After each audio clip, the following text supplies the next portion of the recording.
Well, speaking of the Holy Spirit, He took my plan and wadded it up and threw it in the trash can this week. And what I was hoping to do with this week's sermon and next week's sermon just never came together. And the more that I prayed, the more that I felt the Spirit leading me in a different direction. As you will recall, last week we finished our study of Ephesians by looking at a text out of Ephesians 6 that is often associated with spiritual warfare. And while that term was not used hardly at all, if at all, throughout most of church history, it has become an important topic of discussion over the last 50 or 75 years, particularly in charismatic Christian circles. Now, Paul is clear that there is a war going on. And so we need to at least have some basic understanding of that war and of our place in it. But we also need to be aware that some of what Paul says might surprise us. Now, if we're going to understand this war, the first thing that we have to do is we have to acknowledge spiritual reality. We have to acknowledge that spiritual reality is a thing. Now, that may feel as though it is so basic as to not even deserve mention. But if we actually look at our own lives, we will very quickly discern that the existence of a spiritual reality is not a given that everyone accepts. It's not a presupposition that everybody believes is accurate. And before we too quickly condemn the Enlightenment and our modern culture, let's remember that so much of the medieval West,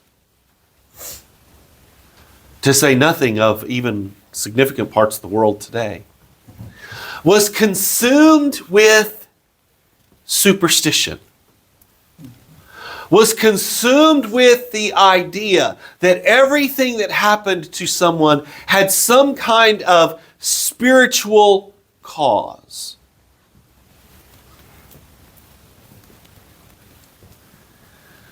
The discovery of things like gravity, bacteria, etc., showed us that there are actually natural causes to many of the things that happen in our lives. If you've ever watched the chef and food writer Andrew Zimmern on A&E television when he goes around the world, has a show called Bizarre Foods. He eats some stuff that you just think, you have got to be crazy. You've lost your ever-loving mind. But they asked him one time, how is it that you don't get sick? And he said, I don't drink the water. That's the biggest risk of illness. You know, why? Because bacteria lives in the water. We understand how this stuff works. But here's what happened.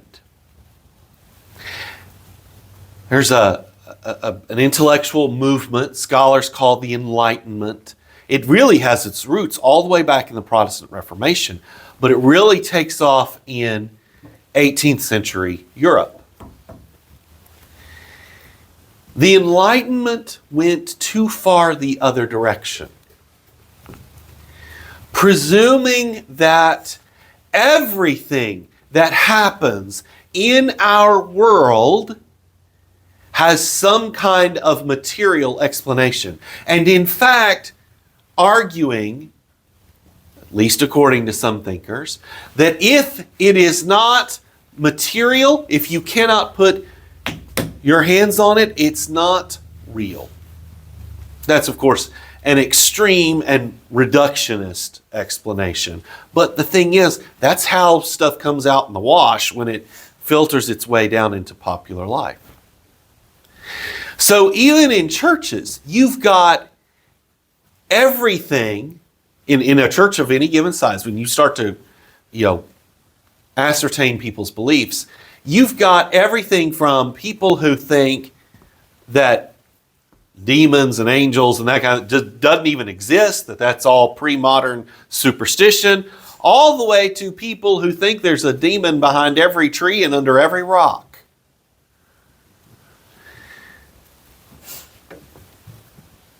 N.T. Wright is not only in fact, I would say the most important New Testament scholar of the last 50 years, he was also an Anglican bishop. And this is one of the things that he talks about. We can't make that kind of radical dichotomy that I just described between the material and the spiritual, but he also makes it very clear that not every pastoral problem is an issue of spiritual oppression. That's why in the Anglican tradition, just as in the Roman Catholic tradition, you have to be specially licensed to do exorcisms, because that kind of thing is actually far rarer than we think. Nevertheless, there are spiritual realities, there are spiritual forces, and in fact, much of Scripture is about helping us see what we cannot see with our eyes. Okay? Now, of course, the second step in the process of responsibly engaging this war that Paul describes is, who would have thought it? Recognize that there's actually a war. That's what our text is about, right? Notice there in verse 17. The spirit and the flesh are in conflict with one another. One of them wants one thing, one of them wants the exact opposite. They are at war with one another. And you are caught in the middle, right? I actually don't like how the NIV translates that last phrase. You are in the push and pull of this war. So, part of recognizing that there is a war, one of the subtasks that we have to do, is assessing the battlefield. Now, Paul frames this war a little bit differently in our text than he does in Ephesians.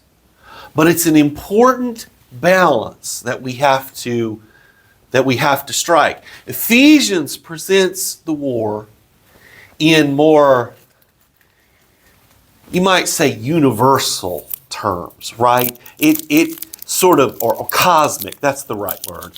It presents the war in more cosmic terms.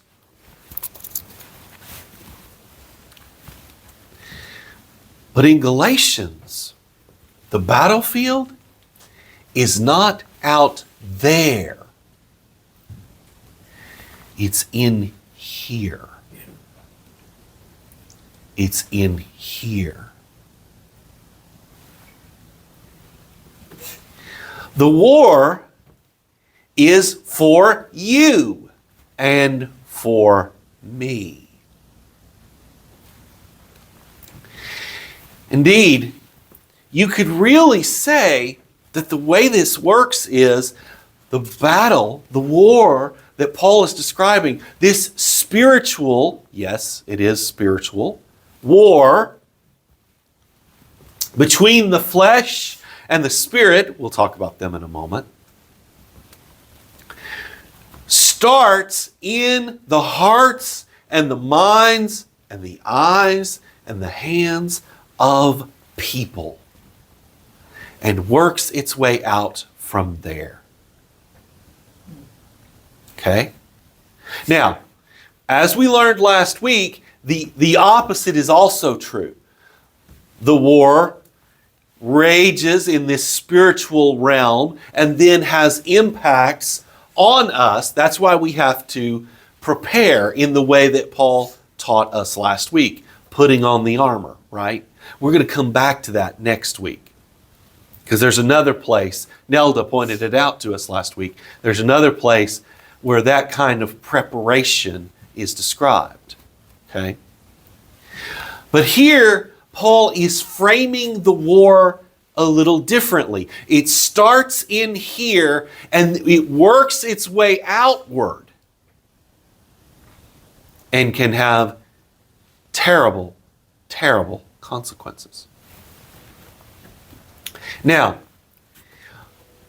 we're assessing the battlefield, but we also have to assess the combatants.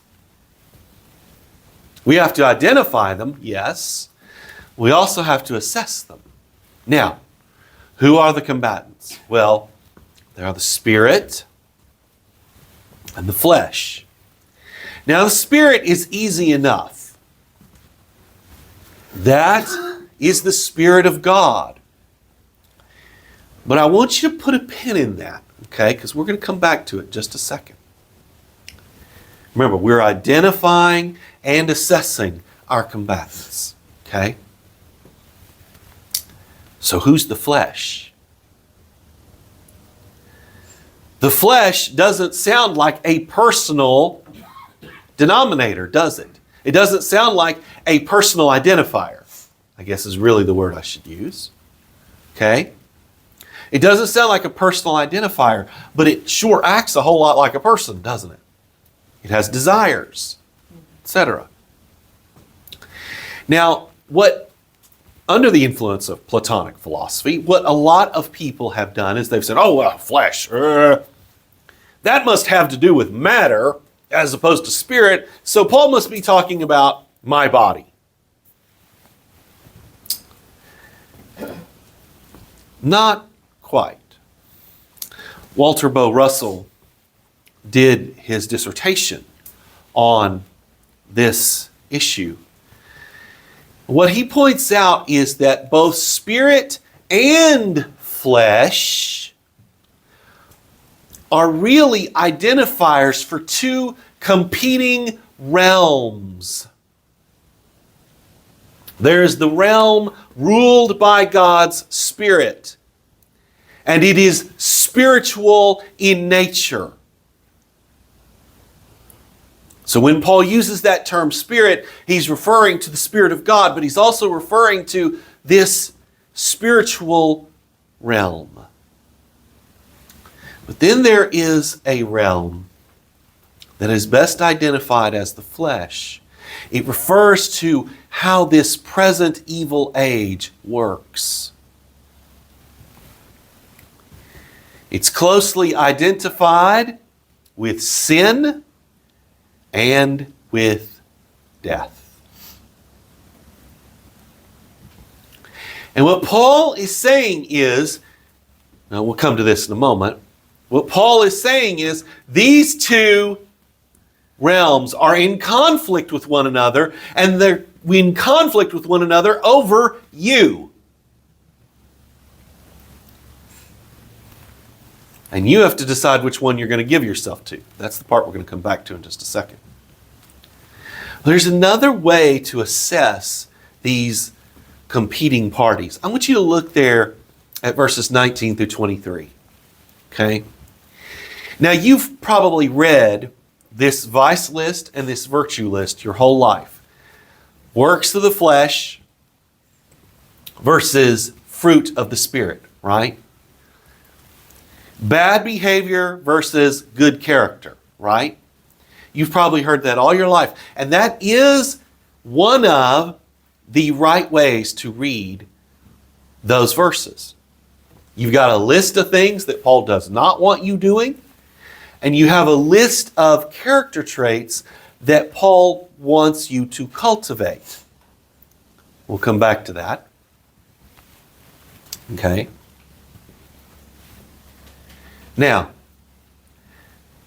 but notice I said that's just one way to read this text. Another way to read it, notice, the works are associated with flesh. The fruit are associated with spirit. Those works and fruit don't just speak to the nature of those who display them, that is, me and you. They also speak to the nature of flesh and spirit. Think about it this way. If you, let's say you move to a new town and you happened to drive by a couple of churches right across the road from each other, and they put some sort of identifying values out on their sign. This is what our church is like. And one of the churches says, well, if you come to our church, you will experience outbursts of wrath, division, hatred, rivalry, jealousy.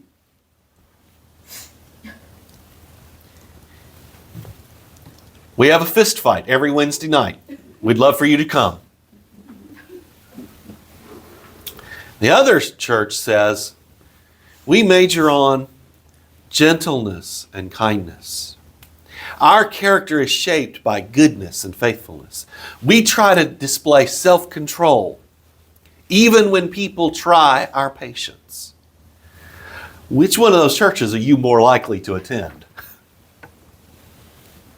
If only they would be that obvious, right? Right. But here's the thing that's so difficult, that makes the human experience so fraught. Sometimes we pursue the one looking for the other. I want you to notice, it's hard to do comparisons with these two lists because the one list is quite a bit longer than the other. But I do want you to notice the first three elements of the works of the flesh and the first three elements of the fruit of the Spirit. Okay?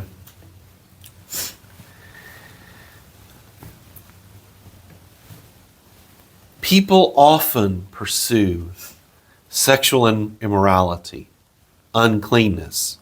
Oh, where have we seen those two put together before? And licentiousness or debauchery, when they're actually looking for love, joy, and peace. The Christian psychologist Jim Wilder, in one of his online lectures, tells a story about a woman that he was counseling. He does not use her name. She had a reputation for being pretty promiscuous. And he starts counseling her. And he pretty quickly discovers that actually she, contrary to expectations, doesn't particularly like sex.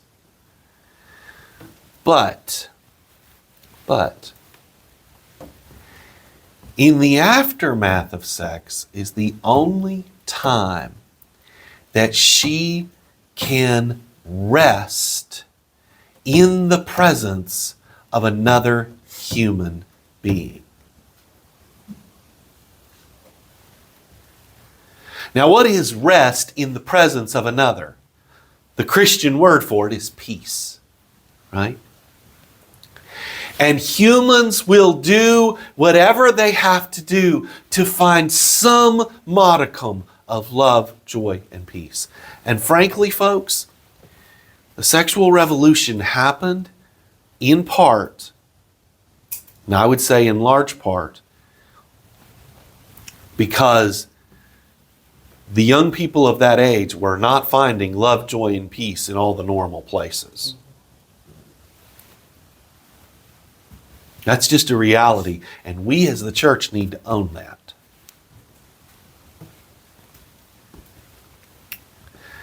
But see, what ends up happening? Sometimes you get away with whatever it is that you've done. And then you realize, oh, wait a minute, that's the wrong road.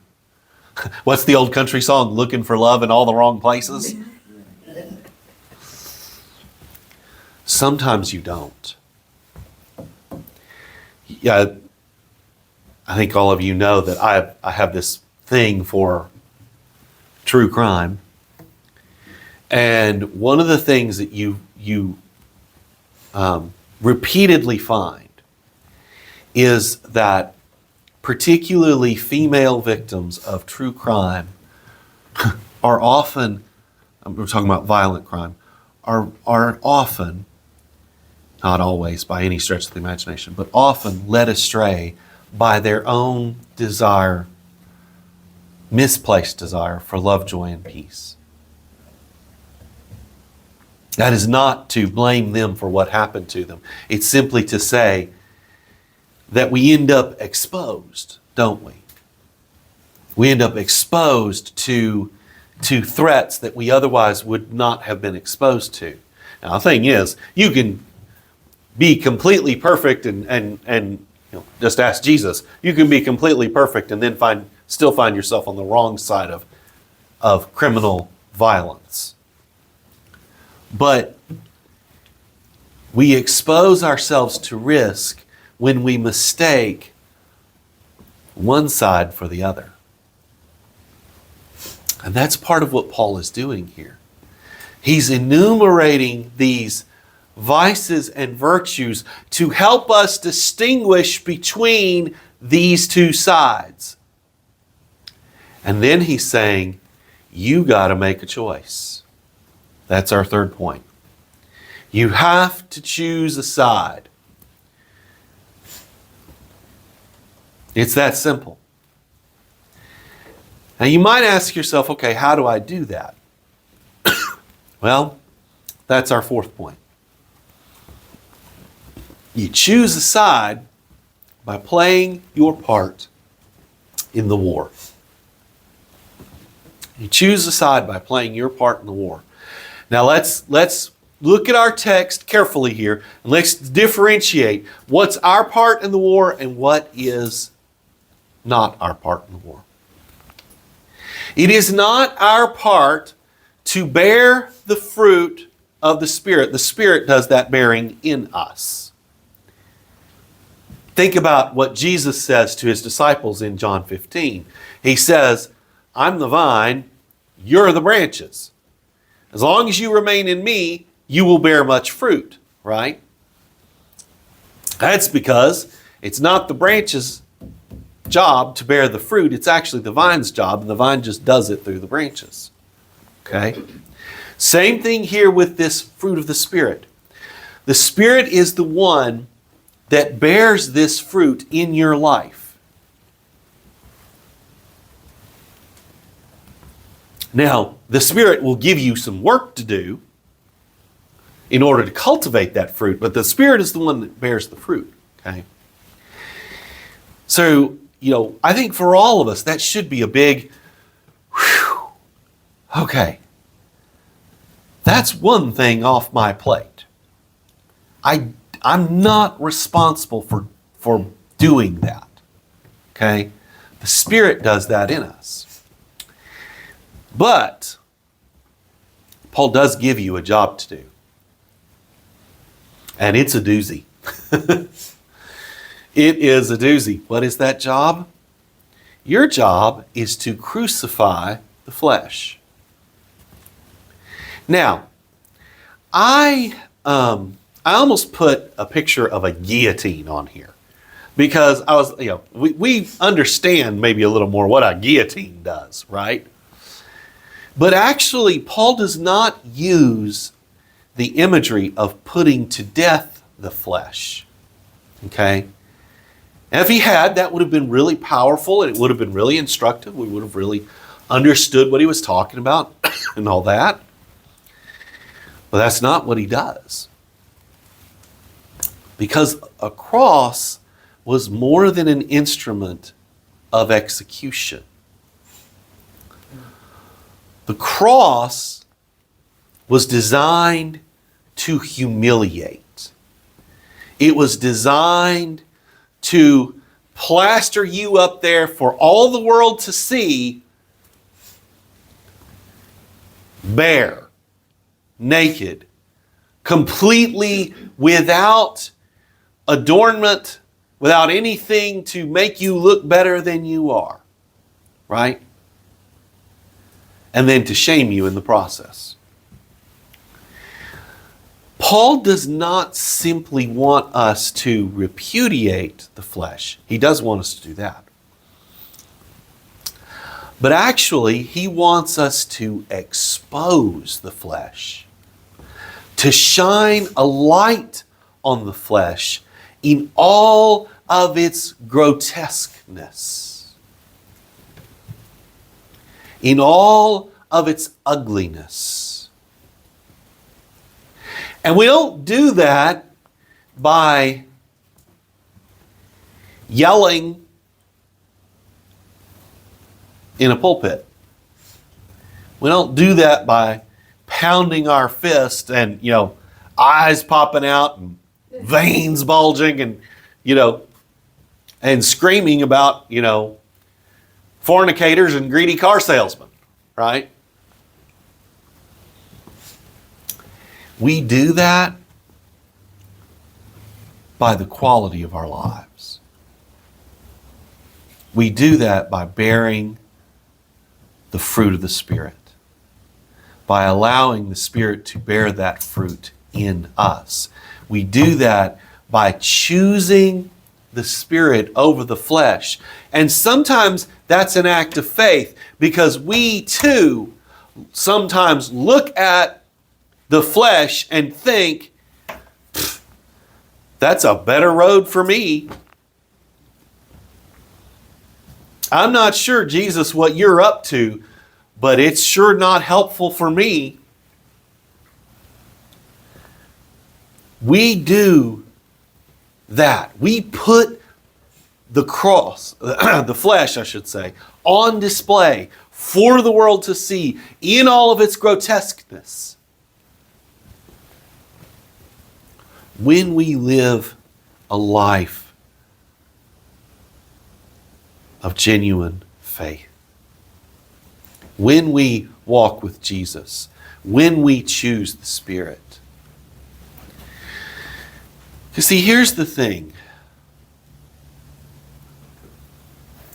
Once we have experienced true love, we cannot confuse it for the grossness of what the world has to offer. And as our example suggested earlier, the choice actually becomes very clear. Now, I'm not going to lie to you. The enemy is going to do everything he can to confuse that choice. And one of his biggest weapons to confuse that choice is all the negative stuff that happens to us in our lives. The pain, the betrayal, the frustration, all of that kind of stuff. That's the kind of stuff that makes us go, hey, wait a minute, God. I don't know whether this benefits you or not, but that sure as heck does not benefit me. This is not any good.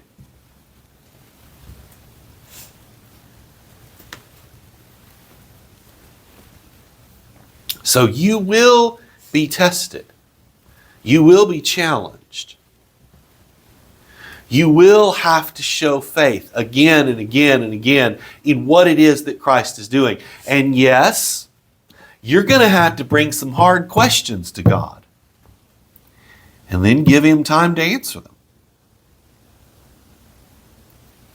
But as you live your life choosing the Spirit over the flesh, day after day after day, that war is increasingly won in your heart, in your hands, in your mind. And what's really interesting is even your perception of the alternatives that are in front of you begins to change.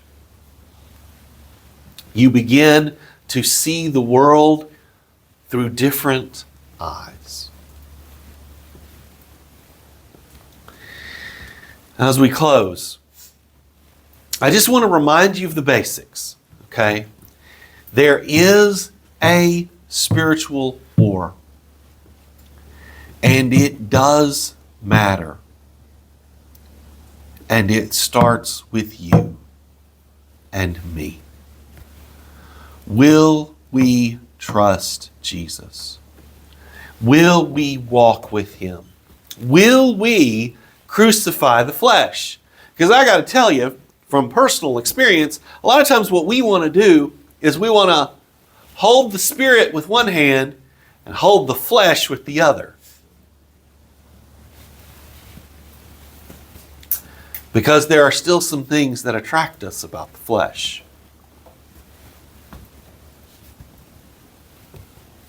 We got to let it go. And cling to the Spirit and what the Spirit is doing in our lives, and trust that even if it is hard now, that it will work itself out. Because the Spirit is the one bearing the fruit.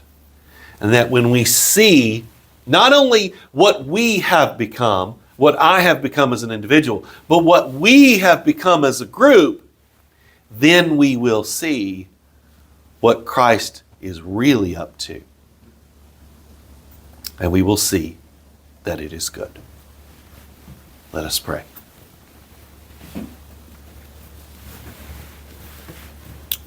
Father in heaven, we thank you for this text that reminds us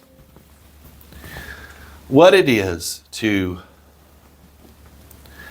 walk with Jesus, to fight this spiritual fight, to live by faith and not by sight. Father, I pray that you would help each person under the sound of my voice not only make that commitment, but carry it out. Because it's hard. And sometimes we really do want to just tell you what to do and have you do what we want, rather than trusting you to walk with us through the really hard times, to cultivate patience, to cultivate those harder virtues so that we can become more like Jesus.